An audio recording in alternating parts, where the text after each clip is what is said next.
So we start off with section. First, it starts with the book first starts off with what assembly is, and its origins. I didn't write that down; it's not important. Then it tells me what a virtual machine is.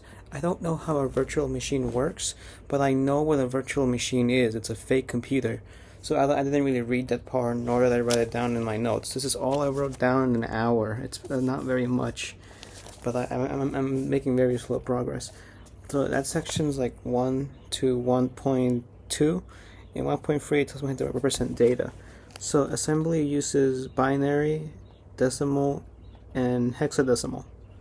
Well, it uses hexadecimal mainly, but hexadecimal is just an easier way to represent binary. And these are called bases. Hexadecimal is base 15. So it uses 0 to 9 like decimal, but it also uses A to F, and it can store up to 15 integers. It tells me that numbers are bits. Is the binaries. Every 0 and 1 is an individual bit. The bit to the most left, is called the most significant bit. This bit determines if it's a positive. Well, we're not to that part yet. The most significant bit is the one to the left, and the one to the right is the least significant bit. These numbers binary can or cannot have a sign. Those with sign, the most significant bit determines if it's positive or negative. If it's zero, right? Let's see.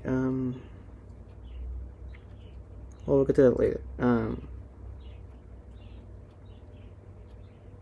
First, the book tells me about binary without sign, so I'll explain that later. Let's see, where was I?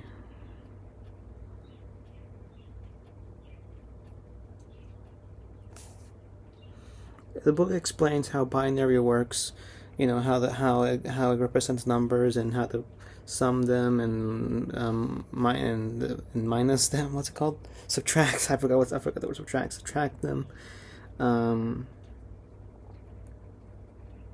And how to translate the decimal, which I saw in school. I'm not gonna explain that. You probably saw it in school too. I did in high school. I already know this. Now in our section 1.3.3.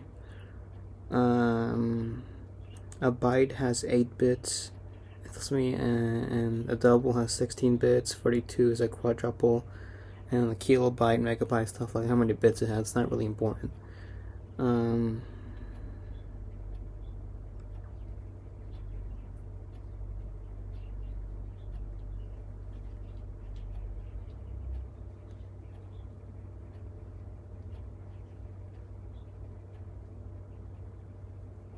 Okay, now it tells me how to convert binary to hexadecimal. So here we have 0, 0, 1, 0, 1, 1, 0, 1, 0, 1, 0, 0, 1, 1, 1, 1, 0, 0, 1, 0, 1, 1, which is 16. Well, no, it's 16A794 in hexadecimal. So 1 is equal to 0, 0, 0, 0, 0, 1, 0. 6 is equal to 0, 1, 1, 0. A, which is 1, 0. There's a better explanation in the book. I didn't really make my notes properly. It tells you. Let's see. Let me find the chart. Yeah, here. I didn't write this down for some reason. Binary 0, 0, 0, 0, and decimal is 0, and hexadecimal is also 0. The maximum you can start with decimal in binary, without going to 10, is 1001. Which is 9, and also the same in hexadecimal. After that, it starts and goes to A in hexadecimal, which is 1010, which in decimal is 10. 1111 is F, and hexadecimal and decimal is 15. I don't know how to store a number beyond 15 in hexadecimal. I'm sure it's really easy. I haven't been spoon-fed the information. I've been recording for 4 minutes. Let's see, where was I?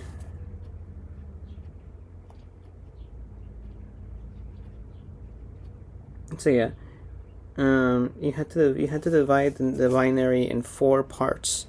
So here, the first one is 0001. which is 1, as you can tell by this chart here. This one. 0, 0, okay, it doesn't focus. 0, 0, 0, 1 is 1 hexadecimal, and it goes on like that, and that's how you convert it to that's how you convert binary to hexadecimal. I'm not very good at explaining things.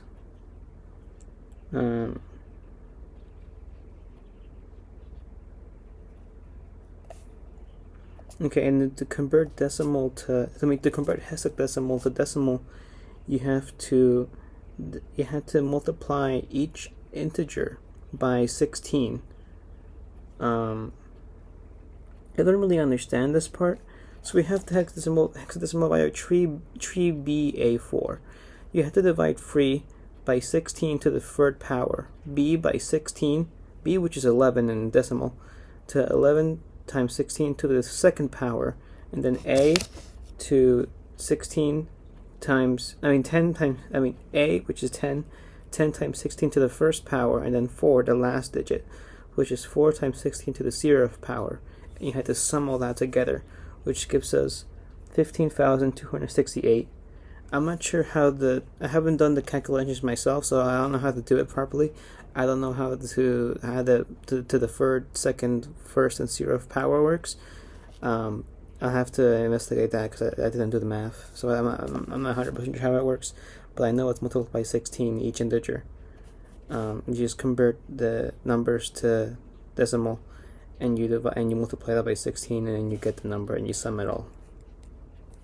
Okay, now we have binary with signs. These can be positive or negative. On Intel-based computers, I already explained this. Those that start with 1 are negative, and those that start with 0 are positive. I didn't understand the next part, something with switching values and adding 1 to hex. I didn't understand this part. We have a hexadecimal digit 6A3D, which equals to 95C2. I don't know how we got that number, but then you add 1, which is 95C3, which makes sense. I understand that part. I now know how to add 1 to hexadecimal, but I don't know how we went from 6A3D to 95C2. I don't know how that happened. I didn't understand that part. And it just adds. It continuously adds 1 to hexadecimal. Now we did conversion of binary with sign to decimal. So we have your initial binary value. In this example, it's 111110000. Then you have to invert the bits, which gives us 0001111. Then you add 1, which is 0010000, and then you complement it by 2. In the book, it says you complement it by 2, but nothing actually happens. I'm not sure what it was. Like you have 0001000, and then you complement it by 2. I don't know what that means, because in binary, the 1, 2, 3, 4, 5. The 5th digit in binary is 16. So this value 0001000 is 16, because that's how binary works. But I don't know what it means by complement. I don't know what that means. I'm retarded and don't know this math term. And then you simply convert it, and then it tells you to simply convert it to decimal, which is 16. And then we can assume that the original integer 1111000 is negative 16. Next, to convert decimal to binary, we have to let's have a number negative 43. 43 in binary is 0010111. Since the original value was negative, we can complement it by 2, which is 11010101, which is negative 43. I don't know how to tell when a number is supposed to be negative.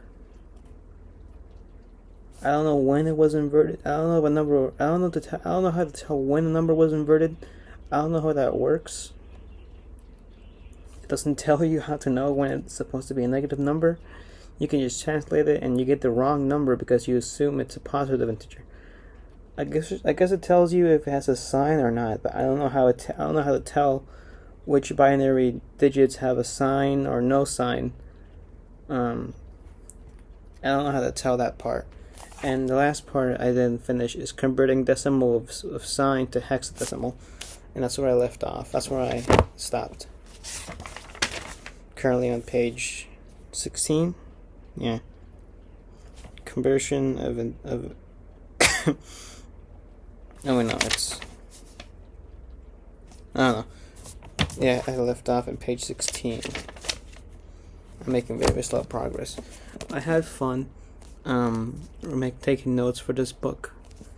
I'm technically just rewriting the whole book, but shittily, making a shitty version of the book. But I enjoyed the hour I spent taking notes. It's gonna take me forever to finish the whole thing, if I ever do. I only borrowed it for a month. I'll have to borrow it again for another month if I ever want to finish it. I'll probably buy more books on binary and just do the same thing. But yeah, that's all I know about assembly so far. So far, I have learned no assembly, just how the hexadecimal works. All this basically explains how hexadecimal works.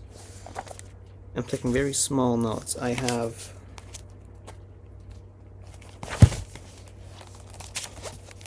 this much paper to work with, because this is where I wrote my notes on. This was originally a book for math, which I barely used. This is all math from school. Then I went to the mental ward, and I ended up, not using it. So I have a lot of space. To just make notes. I'm sure I could finish all 700 pages and fit them all in here, probably, because I'm making very small notes, as you can see. That's all I have to say.